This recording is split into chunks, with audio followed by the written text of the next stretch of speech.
Chapter 19 of A Mayfair Magician, A Romance of Criminal Science. A Mayfair Magician, A Romance of Criminal Science, by George Griffith. Chapter 19. At 9:45 the next morning, just as the Gold King was finishing a very leisurely breakfast, Mr. Saunders, his body servant and domestic factotum, knocked at the door and came in with a little curiously folded note on a silver salver. The peculiar twist of the paper caught his eye at once, and his eyelids lifted ever so slightly, a movement that did not escape the observant gaze of Mr. Saunders. "Note, sir," he said, softly, as he presented the salver. "Brought by a foreign party. Indian, I think, sir. Wouldn't leave it with the porter, so he had to send up for me. Wouldn't give it to anybody's hands but mine or yours, sir. And so, as you were having breakfast and not at home to people of that sort, I went down and got it." "Of course you would, Saunders," replied his master, picking the note up off the salver. "But what sort of person do you suppose that I am not at home to?" "Beg pardon, sir, if I've done wrong in not bringing him up," said Mr. Saunders apologetically. "But I didn't quite like the party's appearance. He wears white trousers, 2 inches too short for him, and a lot too tight for thin legs like his. Elastic sides for boots, which no one respectable wears nowadays, 2 sizes too big for him. Single-breasted frock coat, not too new, buttoned up to his neck, no collar, and a white turban with a little brass sort of ornament hanging in front, a square, circular, triangular kind of thing, all mixed up as it might be, sir." "That doesn't interest me very particularly, Saunders," said the Gold King, lying with perfect ease that is only born of long patience. "I really don't want to know how the gentleman is dressed, but if he is still waiting, you can show him up." As he spoke, he took up the note and opened it. Mr. Saunders, true to the traditions of his kind, watched his master's face very narrowly while he was reading it, but for all he saw, he might as well have been looking at the face of a graven image. Mr. Siemens twisted the note up and dropped it beside his plate. He took a cigarette out of his case, lit it, and said slowly, "My appointment with Mr. Davidson is for 10:30, isn't it?" "Yes, sir," said Saunders. "Very well, then. You can tell this person to come up, and then telephone to the Mews, and have the brougham ready at 10:30. Saunders murmured another "Yes, sir," made an angular sort of bow, and disappeared.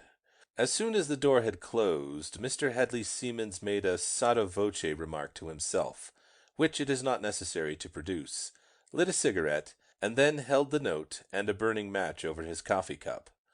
As it was reduced to tinder, he let it fall into the cup, poured out a little more coffee, and stirred it in. Then he pushed his chair a little way from the table, leant back, and puffed slowly and meditatively until another knock came at the door, and Saunders opened it, came in, and said, "This is the person who brought the note, sir."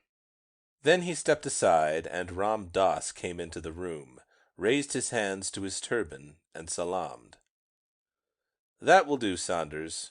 You can go and see about the brougham now, and come back in 20 minutes, said Mr. Siemens, taking his watch out of his pocket, and looking at it for a moment. "Very good, sir," murmured Saunders, taking a couple of quick glances, one at his master, and the other at his visitor, and closing the door quietly behind him. Ram Dass stood erect and motionless by the door. His eyes looked downward, and his hands hung loosely as they had fallen after the salaam. Mr. Siemens went on puffing at his cigarette for a few moments longer, took another glance at the morning paper propped up in front of him against the toast rack, and then said rather abruptly in Urdu, the lingua franca of Hindustan, "Then am I to understand that what the princess said to me yesterday was true, or at least approaching the truth?" "It was true, Sahib, quite true," replied Ram Dass, speaking with as little expression as a phonograph might have done. My master does not send idle messages to such majesties as your most honorable self." "No, I suppose it would be hardly worth his while or mine," replied the millionaire, flicking the ash off his cigarette. "But as you have waited for an answer, which I could have sent just as quickly by an ordinary messenger, what did he tell you to say to me about the letter?" "The commands of the Sahib Doctor were to tell the Lord of many millions that to those who see with the eyes of faith it is possible to see more in darkness than in the light, and that the Princess Sahib has seen. That is all." As Ram Das said this, he took a couple of steps aside and stood in front of the door, so that it could not be opened unless he moved. Hedley Siemens dropped his cigarette onto his plate, got up, and went to one of the windows overlooking the park. For 2 or 3 minutes he gazed out as though he were looking into vacancy. Then he turned quickly and said, "Ram Das, what is your price? I can make you rich, so rich that you will never have another care between here and Nirvana, and I will do it if you tell me, yes, if you tell me what you know that I want to know." As he spoke, he took his right hand out of his pocket and made a swift sign with it. Ram Das salaamed again, and said in his gentle, monotonous voice, "My lord is of the elect to whom knowledge has been granted, and yet would he ask for more knowledge from his slave? What can I tell him that he does not know already?" "You can tell me what I asked for, Ram Das," replied the Gold King, going towards him and looking keenly into his dark, inscrutable eyes. "And you know what I ask for before I say it. Is Jennifer Halkeen dead? I will give you £1,000 for a truthful answer to that." "It is not for me to tell, my Lord Sahib. Those who have passed through the gateway of the Temple of Knowledge may die and yet live. To those who know much, many things are possible, which to others would seem impossible." "I understand," said Mr. Siemens, with a somewhat uneasy laugh.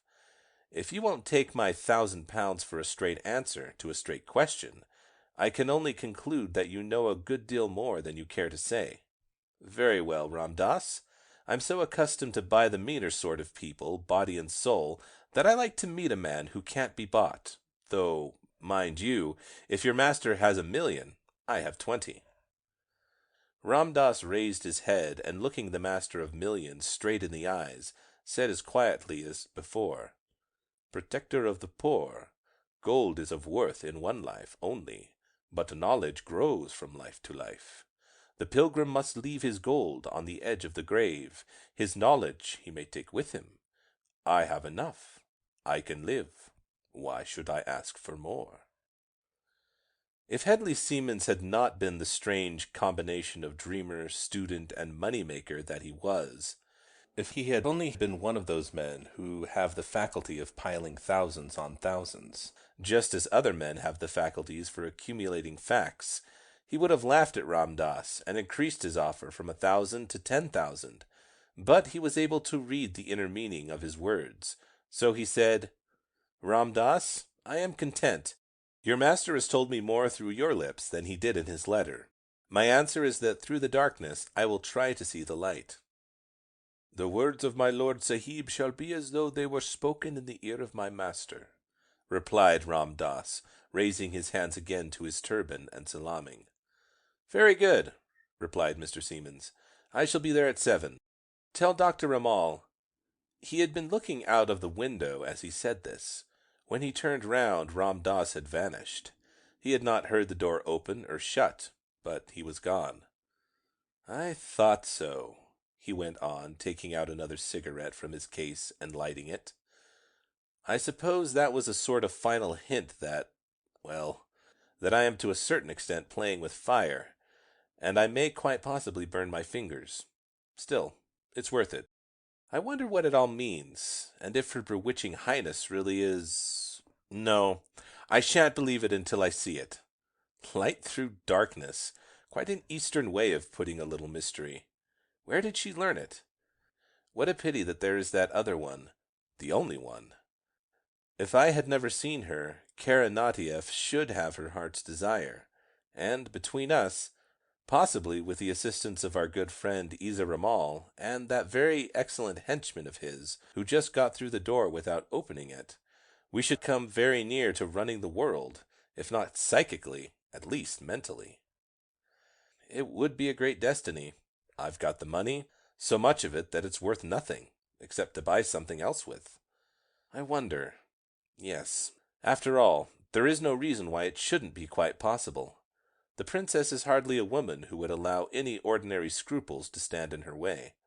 Ramal has the same ambitions as I have, and if there is any truth in those enigmatical words of Ram Dass about Halkeen, and we could all work together, the possibilities would be simply infinite. Enstone would be an obstacle to a certain extent, but not an entirely insuperable one.